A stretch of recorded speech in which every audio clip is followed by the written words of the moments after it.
L'Esprit Saint appelle au service. C'est toujours Dieu qui prend l'initiative, mes frères et mes sœurs. Ce n'est pas l'homme. Dieu fait le premier pas. Dieu prend l'initiative, mais c'est à l'homme de répondre. Gloire à Dieu. On peut dire que, vous savez, le grand directeur de la mission, c'est le Saint-Esprit. Après, il y a, on va dire, les petits directeurs de la mission. Ce sont les hommes que Dieu a établis, bien sûr. Mais le grand directeur de la mission mondiale, c'est lui, le Saint-Esprit. Et il est toujours actif. Amen.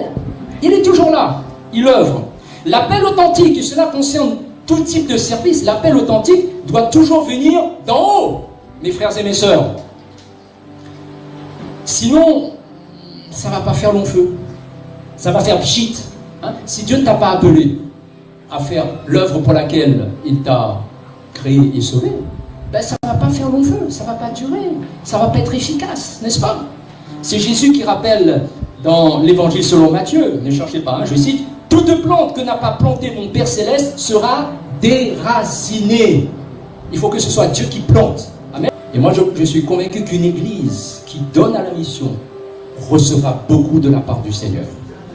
Heureuse est l'église qui sait donner à la mission ce qu'elle a de meilleur. Qu'est-ce que vous en pensez? Non pas quelques miettes, hein. Bon, allez, on va donner un petit peu à la mission. Non, donner ce qu'elle a de meilleur. Comme Antioche, elle a donné l'apôtre Paul et Barnabas. Et voyez-vous, 2000 ans après, on parle encore de cette église.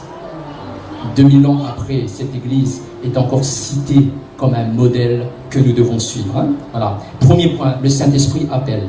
Le deuxième point que nous voyons, le Saint-Esprit envoie. Une fois qu'il a appelé un serviteur, une servante, qu'est-ce qu'il fait?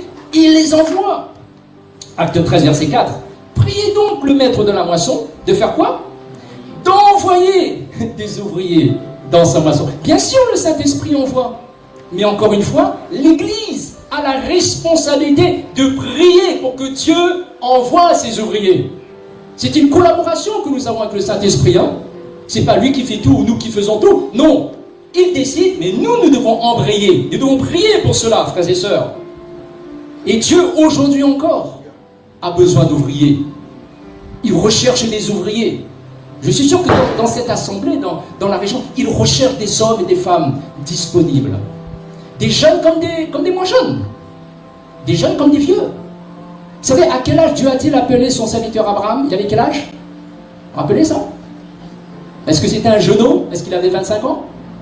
Il a appelé, il avait 75 ans déjà. Alors peut-être que toi tu te dis, mais je suis trop vieux. Hein. Non. Pour Dieu, l'âge, c'est pas un problème. Et vous avez vu ce qu'Abraham, il a vécu avec le Seigneur par la foi. Hein, quelque chose d'extraordinaire. Voilà. Donc pour Dieu, l'âge, c'est pas un problème. Pareillement, tu dis, moi je suis trop jeune. Non. Dieu peut se servir de toi, même si tu es jeune. Hein. Dieu a besoin d'ouvriers. Alors pourquoi ce manque d'ouvriers si flagrant, alors que les besoins d'évangélisation, de travail tout simplement dans l'œuvre de Dieu sont si grands? Eh bien peut-être que parfois, hélas, ceux qui ont été déjà appelés, ils résistent. Ou bien ils font la sourde oreille. Ou bien ils savent ce qu'il faut faire, mais un peu comme Jonas. Jonas. Lui, il a entendu la voix de Dieu. Et tu vas aller prêcher à Ninive. Qu'est-ce qu'il a fait, Jonas? Il a pris le chemin contraire. Comme si on pouvait s'opposer au plan de Dieu. Et Dieu l'a rattrapé avec un gros poisson. Vous connaissez l'histoire. Et à un moment donné, il a capitulé. Hein? Ne serions pas comme des Jonas. Hein? Sinon, Dieu va nous envoyer des gros poissons.